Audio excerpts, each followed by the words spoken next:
한반도 냉전 해체 프로젝트 이구동성 두 번째 시간 시작하겠습니다.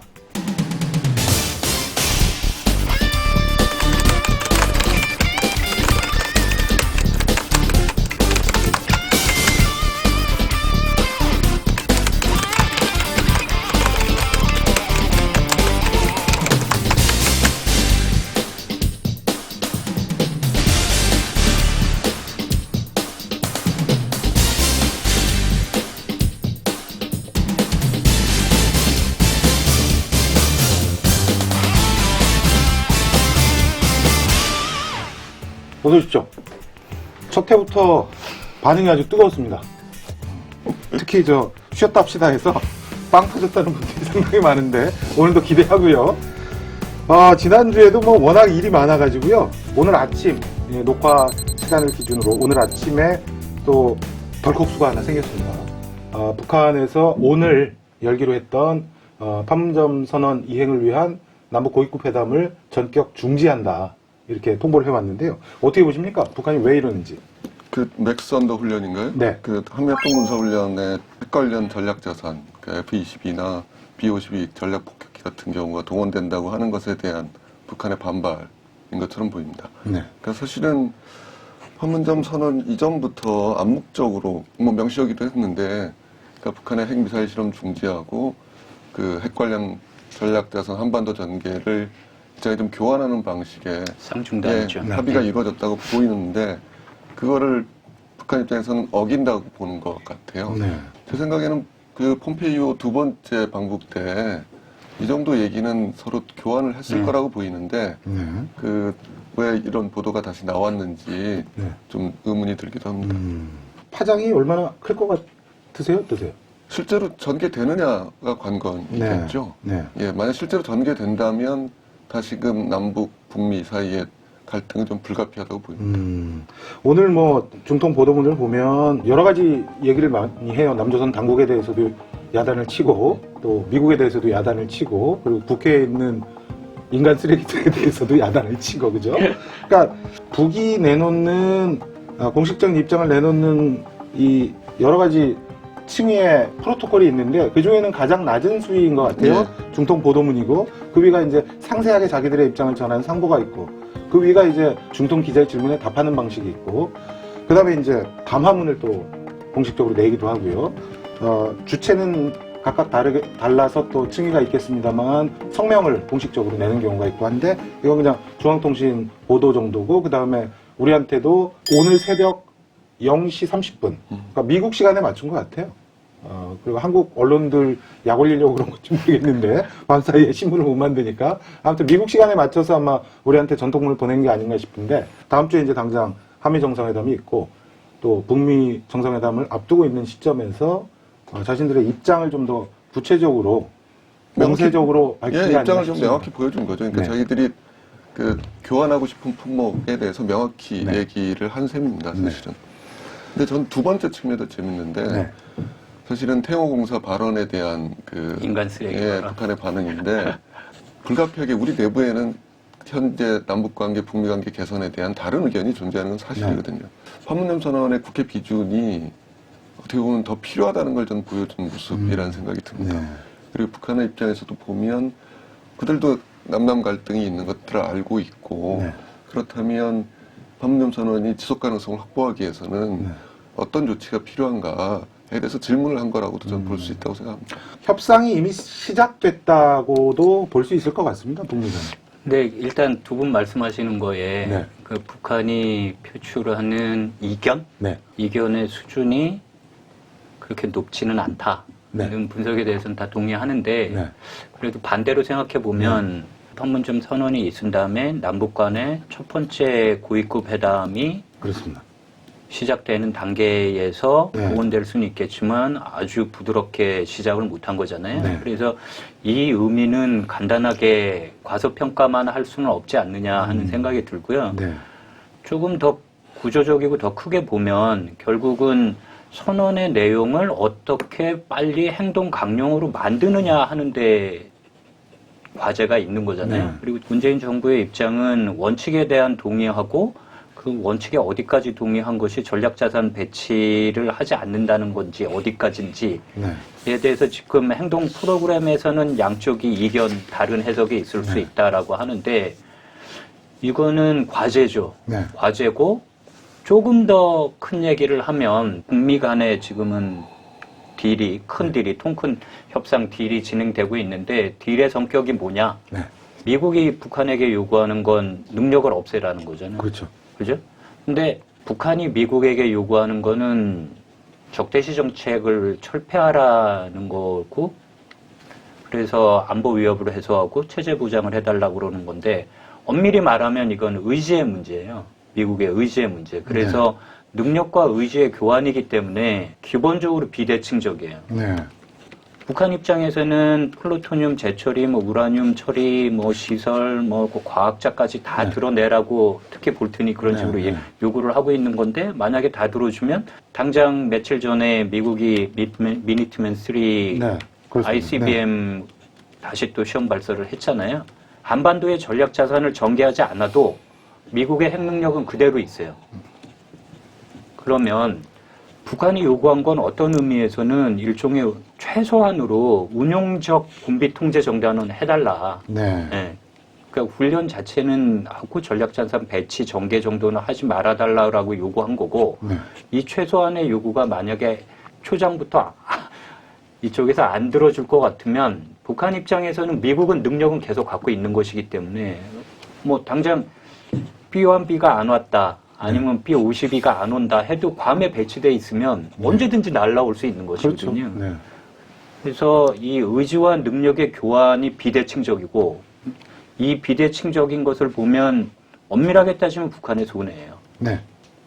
한국에서 당연하다고 생각하는 훈련하면 당연히 훈련해야지 이렇게 되는 건데 맥선더는 2009년부터 했다는 거잖아요. 네. 그럼 2009년부터 했다는 건 북한 핵실험하고 계속 맞춰서 훈련의 강도가 세졌다는 거고 네.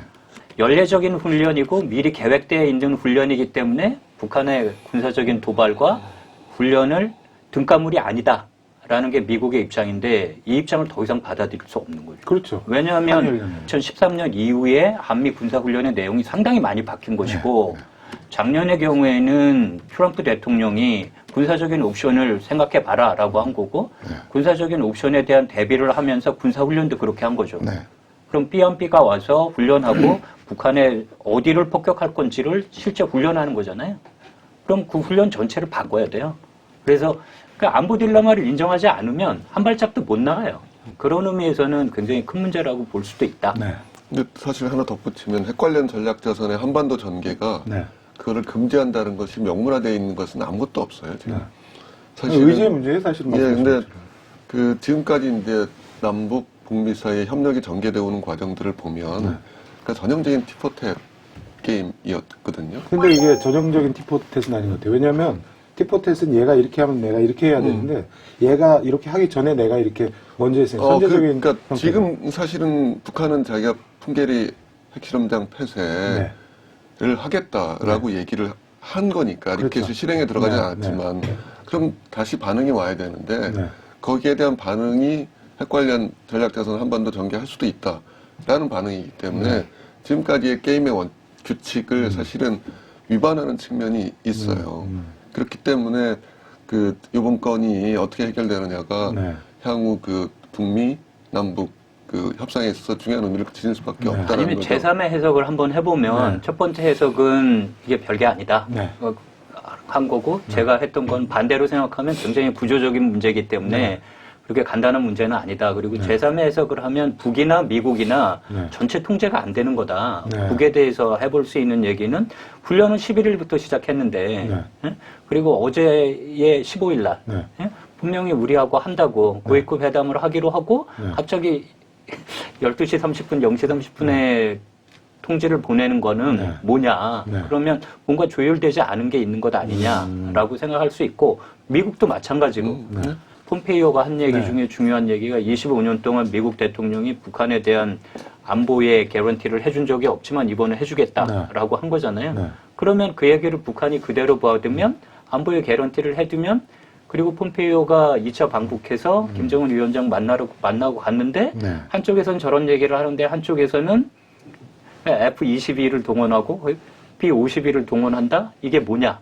그러면 미국 자체도 일정하게 지금 통제가 안 되는 상황이 아니냐 하는 제3의 해석도 네. 가능한 것 아니냐 네. 하는 입장입니다. 좀 덧붙이면 그러니까 한반도 비핵화 내지는 한반도 비핵지대화라고 하는 것이 그러니까 북한의 핵폐기하고 군사적으로 교환하는 품목은 그렇죠. 핵 관련 전략 자산의 한반도 전개를 금지하는 것이었기 때문에 사실은 사안의 중요성은 있는 셈입니다. 그리고 또 하나 덧붙이자면 미국 내부나 우리 내부에도 핵 관련 전략 자산의 한반도 전개에 찬성하는 세력들이 여전히 있는 거라는 굉장히 겁니다. 많죠. 예. 사실은 그 부분이 어떻게 해결되느냐가 향후 한미 정상회담이나 북미 정상회담에서도 그 중요할 수밖에 없는 상황인 것 같아요. 그렇기 때문에 북한의 반발은 어떻게 보면 상당히 근본적인 문제를 지금 다시 건드리고 있는 거기 때문에 과소평가하기는 좀 어렵다라는 건 뭐 충분히 이해할 수 있을 것 같아요. 그러니까 결국은 아까 말씀하신 것처럼 북에서 그 풍계리 핵실험장 폐기를 23일에서 25일 일기 조건에 맞춰서 하겠다라고 하고 5개국이죠? 저 기자단까지 지금 초청을 한 상태고. 그러니까 중국, 러시아, 미국, 영국, 한국. 네, 네. 일본만 쏙 일본 뺐죠. 빠지고. 일부러 눈에 띄라고. 뭔 말 하는지 아베 총리는 듣고 있나? 뭐 이런 투로. 근데 또 하나 빠진 데가 있습니다. 사실은 프랑스가 빠졌는데, 네. 그러니까 영국이 들어간 거에 대해서 사람들이 상임위 의아하게하지만 5개국 중에서 네. 안보리 상임이사국 중에 하나인 네. 거죠, 영국이. 네. 근데 영국은 상주대표부를 유지하고 있기 때문에 네. 그 초청을 한 그렇죠. 것 같고요. 네.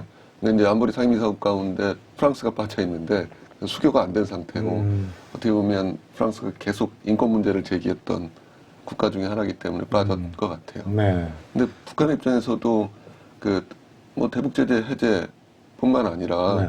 나중에 평화협정 체결하고 뭐 유엔사 해체 뭐 등등의 문제들이 안보리를 경유해야 되기 때문에 영국을 포함시킨 게 아닌가 뭐 그런 생각도 좀 듭니다. 네. 영변 발전소 냉각탑 폭발을 떠올리는 사람들이 또 미국에서도 많이 있더라고요. 근데 그때도 쇼였으니 이번에도 쇼다라는 얘기가 미국 주류 언론에서 많이 나와요, 사실은. 일단 북한 쪽 사정을 좀 보면 외무성 공보 형태로 네. 그 핵실험장 폐기를 냈어요. 근데 더 놀라운 것은 노동신문에 그걸 게재를 했습니다. 네. 그리고 조선중앙TV로 방송까지 네. 한 상태인데 그게 의미하는 바는 북한 주민들에게도 알린 거죠. 예, 비핵화를 시작한다는 것을 알린 셈이에요. 그러니까 어떻게 보면 비핵화에 대한 의지를 그러니까 국내적으로도 확인하고 국제적으로 다시 신호를 보내는 방식이었다는 점도 좀 주목의 대상이고 또 하나는 그 외무성 공보 내용 중에 지금 전문가 초청이 없잖아요. 네. 그러니까 핵 관련 과학기술자들 거기에 초청하지 대한 않겠다는 건데. 문제 제기하는 사람이 많은 거죠. 예, 한국 근데 이제 안에서. 그건 예. 사실은 그 사람들이 참가하는 거는 사찰의 문제, 사찰의 시작을 알리는 것이기 때문에 그렇죠. 북한으로서도 주저한 것 같아요. 그러니까 예를 들어서 북미 정상회담에서 뭐 일괄 타결이 이루어진 후에 네. 사찰을 시작할 수 있다는 입장을 한번 다시 보여준 네. 그 공보가 아닌가 뭐 그런 생각 듭니다. 그 핵물질 관련해가지고 뭐 이거를 그거 나중에 사찰할 때 뭔지 모르게 하려고 묻어버리는 거다 뭐 이런 주장도 있는데 그거는 전문가들 사이에 공히 인정하는 게 나중에 파면돼 이렇게 얘기를 하죠. 근데 이제 사실은 남북 대화에서 북한이 일종의 약속을 했던 거잖아요. 그렇죠. 전문가 초청은. 네, 네. 근데 이번에 빠진 거죠. 그러니까 예. 한번 했던 약속을 좀 어긴 측면도 사실은 있습니다. 네. 미국 내 반응은 어떤 거 같습니까?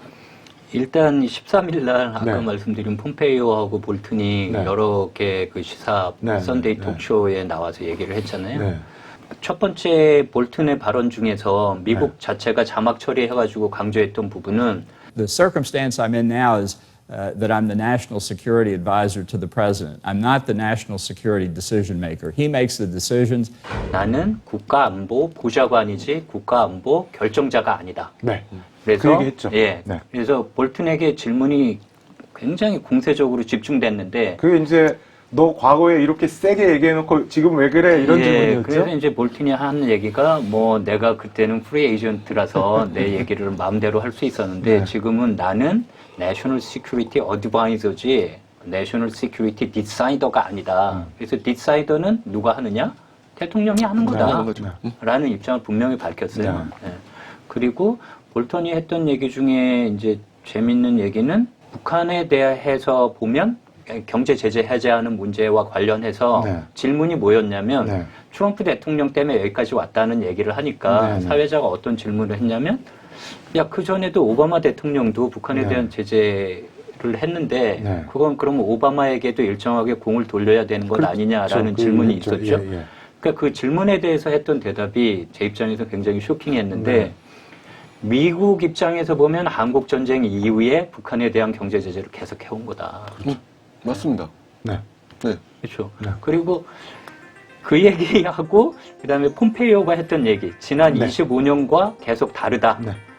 그럼 다른 방식은 뭐냐? 네. 25년 동안 미국의 어떤 대통령도 북한이 원하는 안보의 교환을 안 해줬는데 시큐리티 개런티를 해준다. 그리고 두 사람이 동시에 그럼 이 두 개를 합해보면 어떻게 되냐면 네. 미국의 핵심 참모가 네. 한국 전쟁 이후 미국은 북한에 대한 경제 제재를 계속 해왔고 대북 적대시 정책은 70년 묵었다라는 거를 그렇죠. 인정을 대북 적대시 하죠. 정책을 고백한 셈이 됐어요. 네, 예, 고백한 셈이 됐고 그러면 결국은 대북 적대시 정책을 철회하거나 철폐하거나 할 능력이 있느냐, 의지와 능력이 있느냐는 네. 문제를 계속 제기하지 않을 네. 수 없는 네. 상황에 와 있는 거죠. Denuclearization. There are other subjects to discuss with North Korea. We can create conditions for real economic prosperity for the North Korean people that will rival that of the South.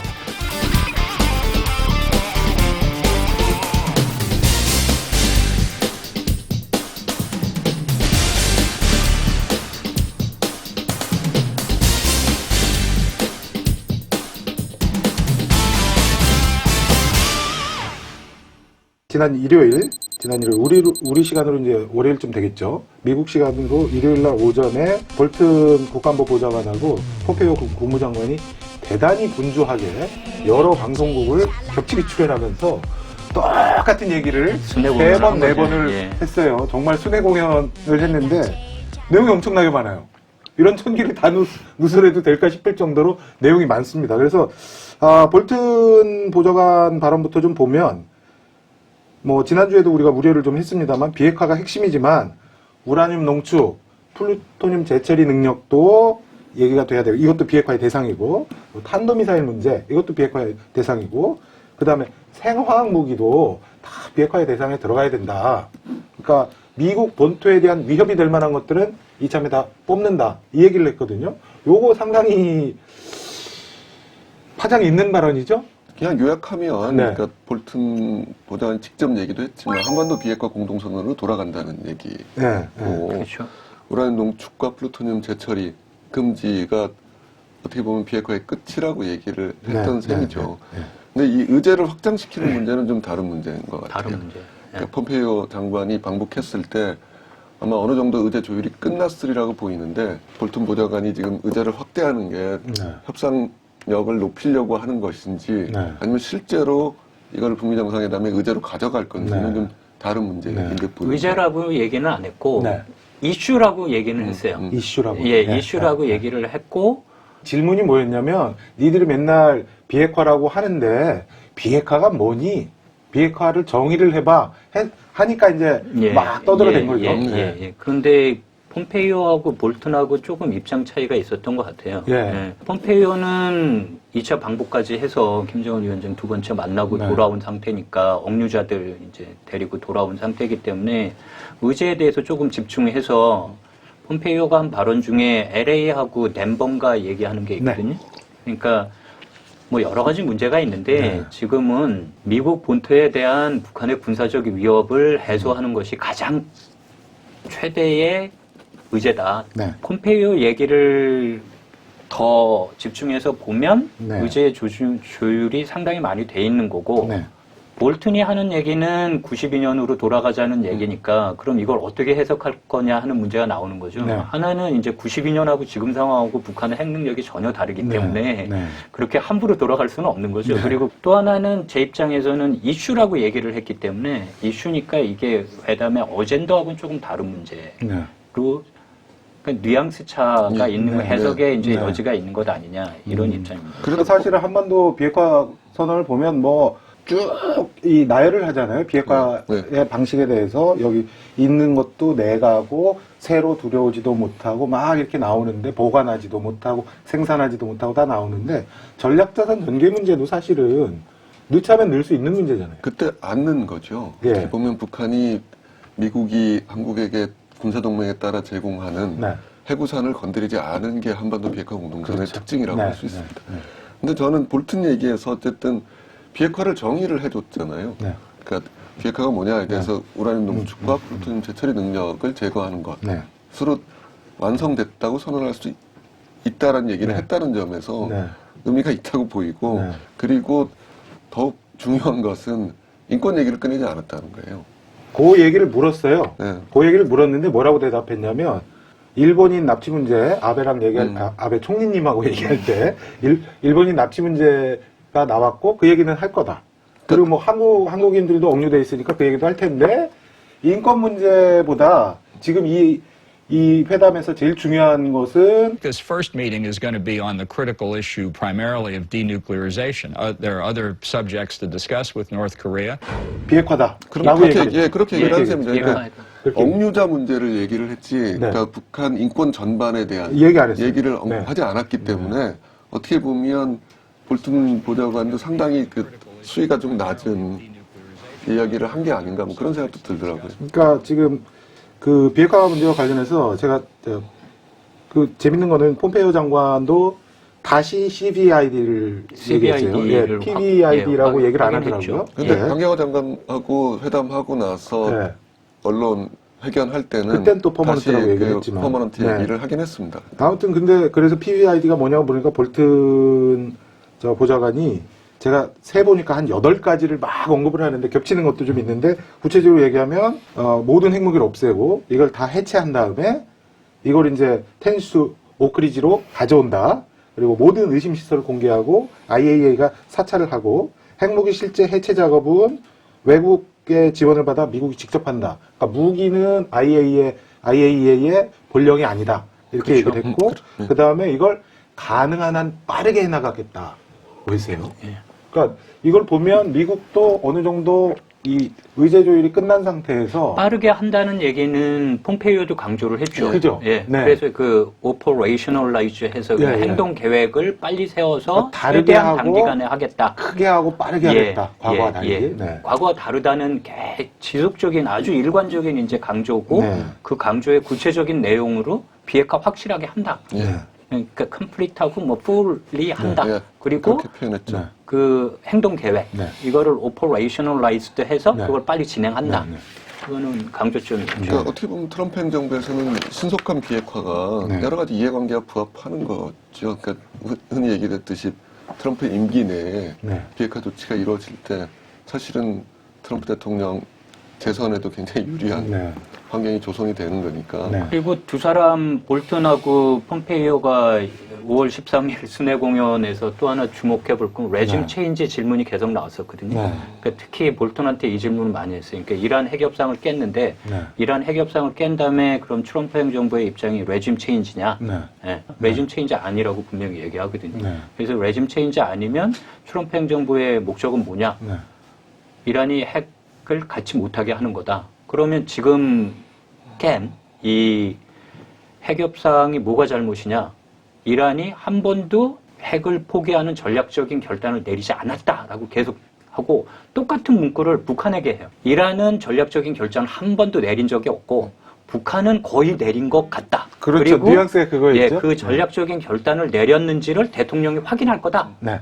뭐 그게 북미 정상회담 얘기죠. 예, 그렇죠. 예, 최종 대통령이 최종 확인할 그 거다. 자리에서 최종 확인하겠습니다. 그리고 대통령이 확인하게 되면 그 다음에 새로운 길을 열어주마. 네. 그런데 그 새로운 길을 열어주는 데서 계속 여러 군데 나가서 반복적으로 했던 얘기는 밤에 그렇죠. 밤에 한반도 위성 사진을 보면 한반도 네. 위성 사진 그 얘기를 계속 했던 네. 거예요. 예. 근데 신속한 비핵화면 네. 사실은 신속한 체제 안전 보장과 신속하게 그 비핵화에 대한 대가를 제공하는 문제도 결합돼 있다고 볼 수가 있어요. 네. 그죠. 예. 네.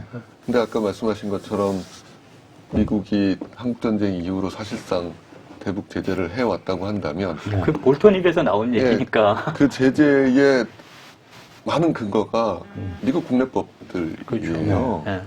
그렇다면 신속한 대가를 위해서는 네. 미국 국내법의 개폐가 필요한 셈이거든요. 그렇다면 그게 가능할까 또. 그러니까 지난 시간에도 얘기했지만 한반도에서 평화를 사랑하는 모든 시민들은 두 손 모아 11월 공화당의 예, 압승을 그러니까 그 미국 네. 국내 정치가 참 아메리카한테는 미안한 얘기지만 한반도의 평화를 위해서 그러니까 문제는 그러니까 비핵화 신속하게 하는데 네. 이쪽 반응이 신속하지 않다면 그렇죠. 문제가 발생할 수밖에 이게 없거든요. 그래서 동보적이라는 얘기를 그렇죠. 북한은 계속 강조를 그래서 하는 거예요. 김정은 위원장이 중국 만나서 단계적 동보적 네. 조치를 얘기했던 게 신속하게 간다.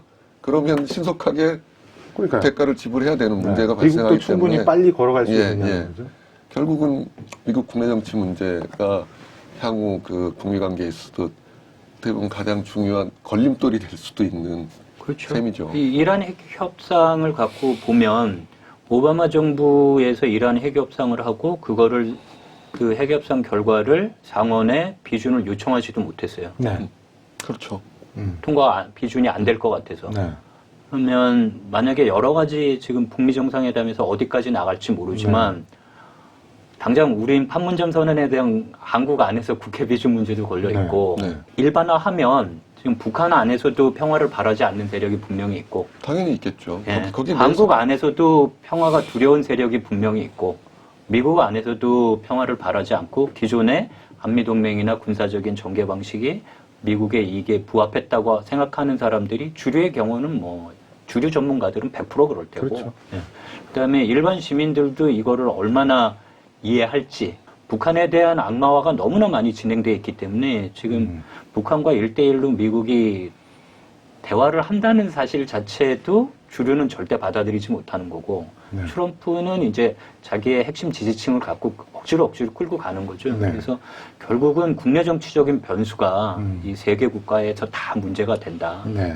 특히 이제 그럼에도 불구하고 한국은 좀 나은 상태인 것 같아요. 그러니까 판문점 선언에 대한 그 지지를 보면 네. 거의 90%를 육박하는 네. 그 지지율을 보여주고 있기 때문에 지금 아까 예정 교수님도 여러 차례 말씀을 하셨는데 이제 아주 빠른 속도로 비핵화를 이루겠다고 자신 있게 얘기를 하면서 북한의 보통 국가화를 얘기해요. What the prospect of for North Korea is to become a normal nation, to behave and interact with the rest of the world the way South Korea does.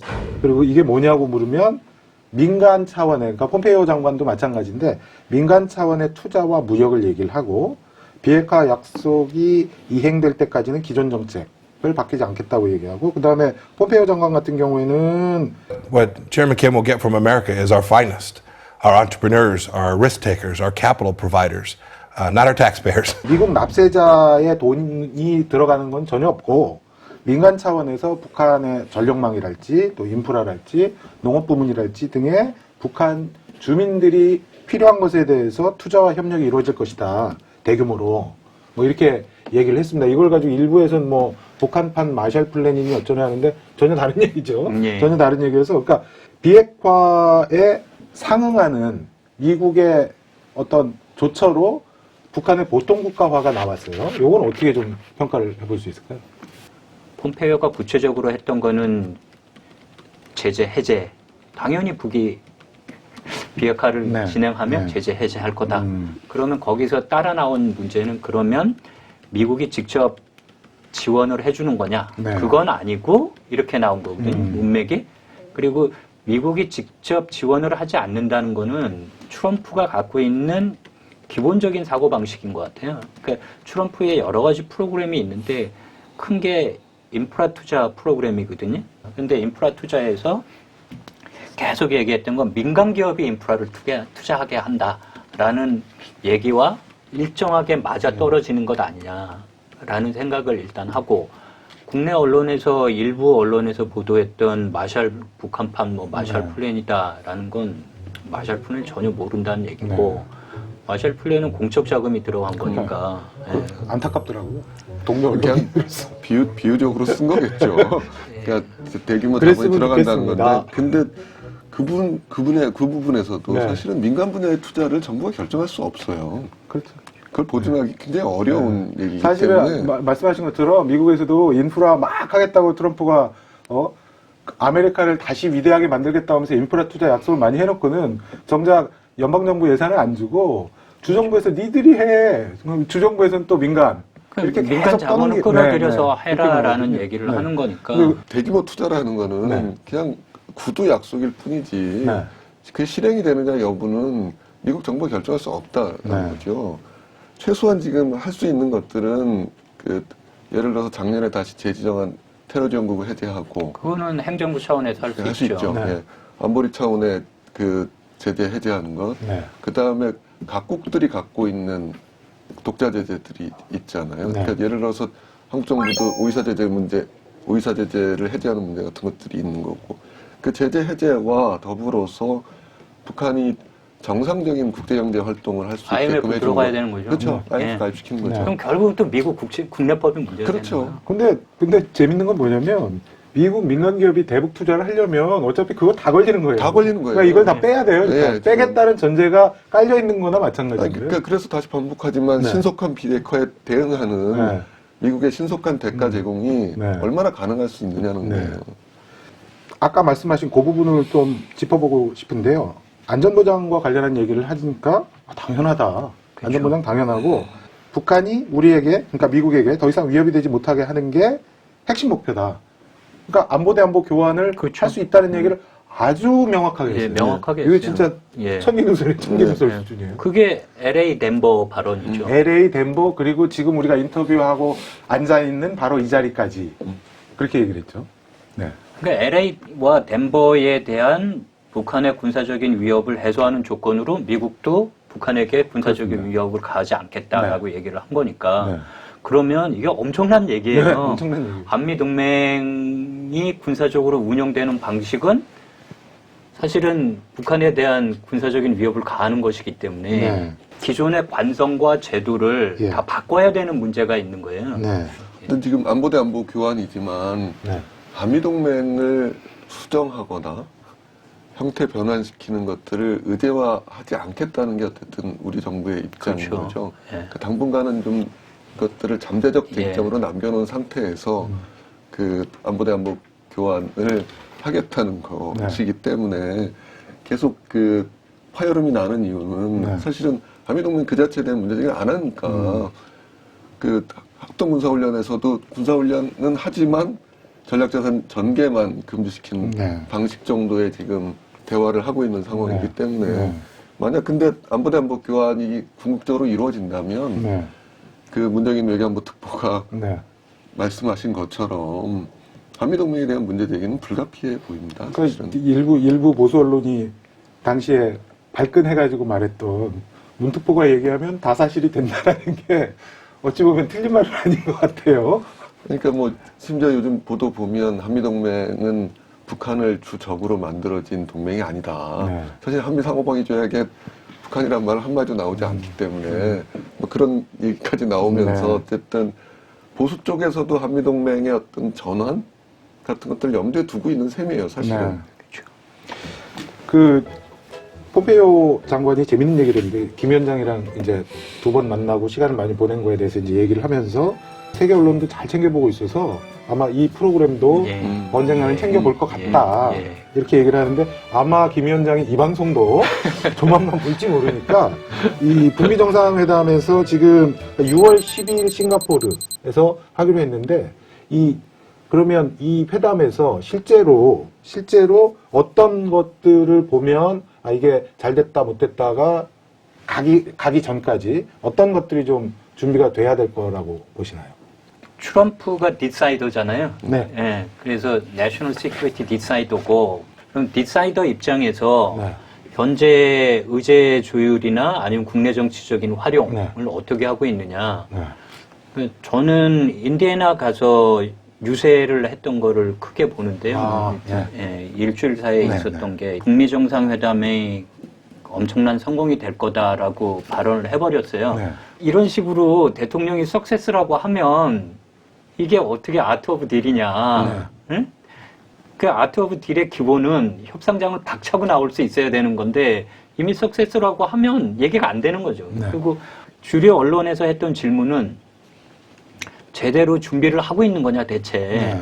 짧은 시간에 비핵화를 검증하고 사찰하고 25년 동안 못한 걸 니네가 한다고 하는데 도저히 못 믿겠다라는 거예요. 네. 그래서 제가 드리고 싶은 하나의 관전평, 그 어떻게 볼 거냐 하는 거는 팔레스타인 문제가 완전히 드러났잖아요. 이란 핵협상을 하고 네. 지난 월요일 날 예루살렘에 미국 대사관이 들어가면서 중동의 혼란은 현실이 됐어요. 네. 그러면 여기에 대한 주류나 미국 주류 전문가들, 그 다음에 국제사회의 비난은 계속 높아질 수밖에 없어요. 그래서 국내 정치적으로 압박이 올수록, 그 다음에 이란 핵협상에 대한 그 핵협상이 초래한 중동의 혼란에 대한 반박이 오면 올수록 트럼프는 성공할 수밖에 성공으로 갈 수밖에 없어요. 네. 그러니까 매우 불행한 일입니다. 그러니까 사실은 그 대사관, 미국 대사관 네. 이전하고 나서 네. 팔레스타인 북미 회담이 성공하는 게 불행한 일이라고 아니요. 하시는 그러니까 가자지구에서 대규모 시위가 있었고 네. 그 와중에 노벨 평화상 날아갔어요. 제가 불행하다고 말씀드린 네. 거는 그 중동 입장에서 보면 네. 긴장이 높아지면 높아질수록 많은 사람들이 다칠 수밖에 없고 정말로 인도적 재난이 발생할 수밖에 없는데 한반도에서는 그게 유리한 조건이 된다는 점에서 아, 그렇죠. 네. 불행한 지금 국제적 현실인 것 같아요. 자기 충족적 예언을 이렇게 쏟아내놓으면 이게 엄청난 성공이라고 했는데 이게 파열음을 내고 북미 회담이 제대로 안 될 경우에는 트럼프한테는 정치적인 타격이 워낙 크니까 오히려 그런 면에서는 우리로서는 좀 낙관할 수 있는 예. 측면이 있긴 하지만 한반도는 평화스럽게 되겠지만 네. 중동은 오히려 그 그렇죠. 비평화 상태로 가고 있는 거니까 마치 그것의 교환 같은 느낌까지 있어서 네. 불행하다고 말씀드린 네. 겁니다. 그 자세한 내용은 다음 주 발행된 한겨레 21을 보시면 중동 문제도 소상히 다룰 계획입니다. 그리고 성공이라고 한다면 트럼프가 네. 미리 얘기를 했지만 결국은 신속성에 있는 거예요. 그렇습니다. 그렇죠. 네. 아마도 그러니까 폼페이오 장관 재방북했을 때 북한도 신속성에 대한 의지를 충분히 보여준 거 아닌가 네. 뭐 그런 생각입니다. 쉬었다 다음 주에 해야 될 시간이 된 것 같습니다. 자, 다음 주에도 숨가쁘게 일정이 잡혀져 있습니다. 이미 한미 정상회담이 5월 22일 열리고요. 아까 언급한 풍계리의 핵시험장 폐기가 23일에서 25일 사이에 예정이 돼 있고 그 한복판에서 이구동성 세 번째 녹화가 있을 예정입니다. 지금까지 시청해 주셔서 감사합니다. 다음 주에 뵙겠습니다.